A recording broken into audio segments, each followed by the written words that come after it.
Okay, let's dive right in. Imagine this. You're in a 19th century cotton mill. It's incredibly loud, machinery everywhere, and, well, it's dangerous. Really dangerous, Mhm. especially for the workers, many of whom were children facing risks every single day. Exactly. And that environment makes you wonder, doesn't it? How does someone not just survive that, but actually see ways to make things better? That's the perfect entry point for talking about Margaret Knight. Mhm. She was working right there as a young girl in those exact conditions. Wow. And her story, it really gets to the heart of how, ingenuity and just sheer grit can emerge from really tough places. That's what we want to explore in this deep dive. Right. So we're looking at historical accounts, biographical details about her life. Yep, that's the plan. We want to sort of unpack what made her tick, what drove her innovative spirit, and frankly, how she managed to succeed against some pretty big odds. Okay, so let's start at the beginning then. Her early life. All right, so she was born in Maine, 1838. And back then, opportunities for women were, let's just say, limited. Very limited. Understatement of the century, Felt probably. like, yeah. And things got harder when her father died young. The family fell into poverty, and that's how she ended up working in a textile mill. She was only 12. 12 years old. It's hard to even imagine. And those mills, you mentioned the danger. What specifically are we talking about? Well, the sources really highlight the looms. The machinery was complex, prone to malfunctions, and accidents were common. Devastating accidents sometimes. And it's right there in that environment that she has her first real spark of invention. That's right. Instead of just, accepting the risks, she looked at a specific problem. These flying shuttles on the looms, they were causing a lot of injuries. Okay. So she figured out a way to stop that. She designed this safety device, mechanism, really quite simple but effective, that kept the shuttle from flying off. And it worked. It worked. And get this, it was widely adopted. Mills started using it. It made things safer.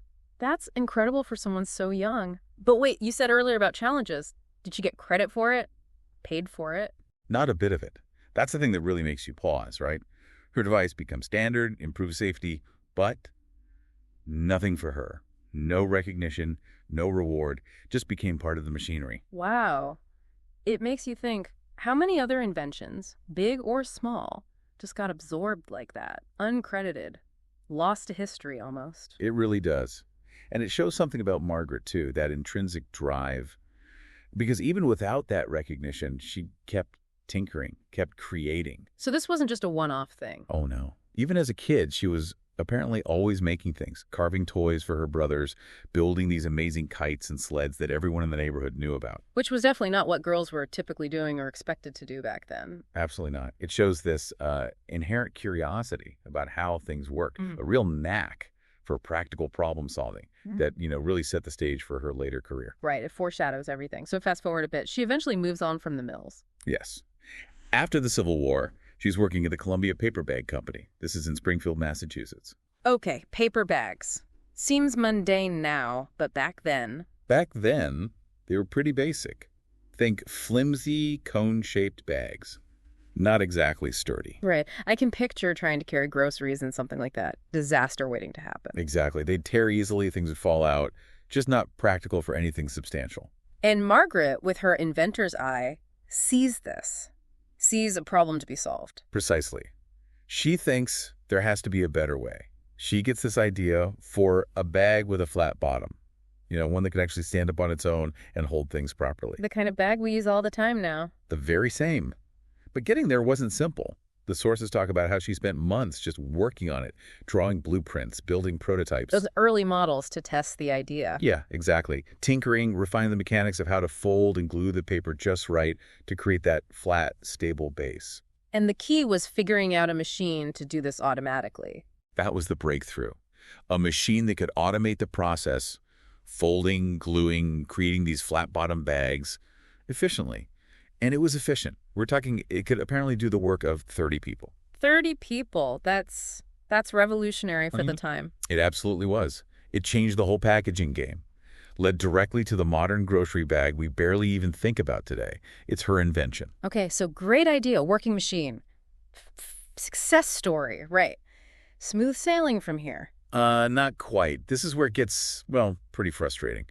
There was a man, Charles Annan, machinist. Okay. He saw her machine, saw how it worked while it was being built in the machine shop. and he decided to steal the idea. No, seriously. Seriously, he rushed off and filed a patent for her invention, claiming it as his own. How could he even? What was his argument? Get this, his argument was basically that she, as a woman, couldn't possibly understand the mechanical complexities, that she couldn't have invented it. Oh, come on. That's infuriating. It really is. It just perfectly captures the kind of blatant sexism inventors like her were up against. Imagine pouring your heart and soul into something, only for someone to try and snatch it away based purely on your gender. The sense of betrayal must have been immense. So what did Margaret do? Did she just let it go? Not Margaret Knight. No way. She decided to fight. She took him to court to prove the invention was hers. That must have taken incredible courage. Absolutely. Yeah. Especially when Ann's whole defense, according to the records, leaned heavily on that prejudice. They argued it was just fundamentally implausible for a woman to design such a machine. So it's her word against his, plus a huge dose of societal bias. Pretty much. But Margaret was prepared. She didn't just show up with claims. She brought evidence. Like what? Her detailed blueprints, her original drawings, the actual prototype she'd built, witness testimony. She laid it all out. She testified clearly, explaining her entire process. And the court? The evidence was just overwhelming. The court sided with her. She won the case in 1871 and was granted the patent. Yes. That's fantastic. A huge victory. Huge. Not just for her personally, obviously, but it was a significant symbolic win, too. It challenged that whole notion that women weren't capable of complex invention. It was proof against prejudice. You can see how important that was. It wasn't just about a paper bag machine anymore. Exactly. It was about intellectual property, about recognizing ingenuity regardless of gender, about standing up to systemic bias. Her perseverance there is just as impressive as the invention itself. So after winning that fight, what came next? Did she capitalize on the patent? She did. She co-founded the Eastern Paper Bag Company in Hartford, Connecticut, to manufacture and sell her invention. So she became a businesswoman too. Yes, involved in getting her invention out into the world. But she didn't stop inventing there. That's what's also remarkable. There's more. Oh, yeah. The sources list over 25 patents to her name throughout her career. Things related to shoe manufacturing, different kinds of machines, even window frames and sashes, a rotary engine. A really diverse range. Wow, she was truly prolific, a lifelong inventor. Definitely. And interestingly, she never married or had children. Her focus seems to have been very much on her work, her inventions. And their impact was global. And it all comes back to that paper bag sometimes, doesn't it? The thing most people might connect her with, if they know her name at all. It's the most visible legacy, for sure. Every time you pop open a paper grocery bag, that's her design principle at work. They called her the female Edison, didn't they? They did. High praise, obviously. Yeah. But there's also that quote from her that always sticks with me. She apparently said, "I'm only sorry I couldn't have had as good a chance as a boy." Oof. That hits hard. Even with all her success, she still felt that barrier. Right. It just underscores the constant uphill battle she faced, the opportunities she might have missed, or the extra hurdles she had to clear just because she was a woman. It really makes you think, doesn't it? About all the potential that might have been lost throughout history because of prejudice like that. How many other brilliant minds didn't get the chance? It's a really important question to reflect on. Her patent battle wasn't just a legal fight. It was a cultural one, challenging the idea of who gets to be an inventor. So, looking at her whole life, the poverty, the dangerous factory work, the sexism, fighting for her patent, what's the main takeaway here? For me, it's about turning obstacles into fuel. She faced barrier after barrier, but she didn't let them define her or stop her. She used her circumstances, her observations, her intelligence to create opportunities.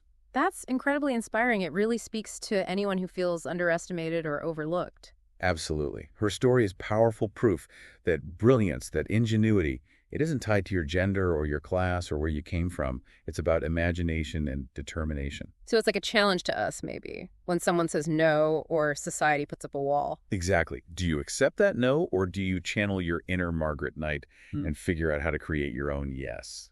How do you push through? I like that. Think of Margaret next time you hit a wall. Remember the girl in the mill, the woman fighting in court? Use that inspiration. Look around you. What problems do you see? What could be better? Her journey started with seeing a need and having the courage to act on it. It's like those closed doors we all face. Her inventions, her courage.